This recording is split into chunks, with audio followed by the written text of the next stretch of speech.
ഞാനിപ്പോൾ ഉള്ളത് രാമേശ്വരത്ത് അഗ്നിതീർത്ഥം എന്ന് പറഞ്ഞൊരു സ്ഥലത്താണ്. ഇവിടെ ഇതൊരു ആചാരമാണ്. കടലിൽ മുങ്ങിക്കുളിച്ച് ഈറനോട് ദർശനത്തിന് പോകണം എന്നൊരു ആചാരമാണ്. ആ ആചാരത്തിന്റെ ഭാഗമായിട്ട് കടലിൽ ആളുകൾ മുങ്ങിക്കുളിക്കുന്നതാണ് ഈ കാണുന്നത്.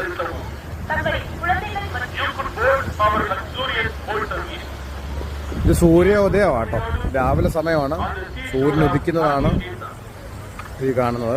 വളരെ കാഴ്ചകളൊക്കെ വളരെ മനോഹരമാണ്. പക്ഷേ ഇവിടുത്തെ കാര്യങ്ങളൊക്കെ നോക്കുമ്പോൾ ഭയങ്കര വൃത്തികേടായിട്ട് തോന്നുന്നുണ്ട്. കാര്യം അവിടെ ഇവിടെ എല്ലാം ഈ തുണികൾ ഇങ്ങനെ കിടക്കുകയാണ്, അടിവസ്ത്രങ്ങളും ഇതെല്ലാം.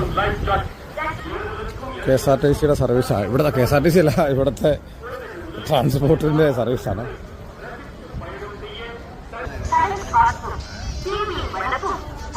പിന്നെ നമ്മുടെ കൂടെ വന്നവർക്ക് ഇവിടെ എല്ലാ കാര്യങ്ങളും ചെയ്യാൻ ആളുകളുണ്ടായിരുന്നു.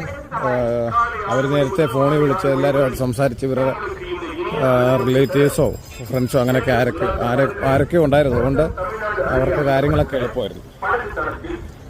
അപ്പോൾ അങ്ങനെ അതിലുള്ള ഒരാൾ വന്ന് വിളിച്ചുകൊണ്ട് പോയിട്ടുണ്ട് എൻ്റെ കൂടെ വന്ന ആൾക്കാരെ. അവരിനി ദർശനം എല്ലാം കഴിഞ്ഞിട്ടേ വരുള്ളൂ. നമ്മുടെ വണ്ടി ഇട്ടിരിക്കുന്നത് ആ പുള്ളിക്കാരൻ പറഞ്ഞു തന്ന സ്ഥലത്ത് ഇത് അത് കിടക്കണം കേട്ടോ. അപ്പോൾ ഇതൊക്കെയാണ്. ഇനി കിടന്നുറങ്ങാൻ പോവാണ്. ഇനി 10-10:30 ആകുമ്പോഴേ എണീക്കുള്ളൂ. Okay, good night.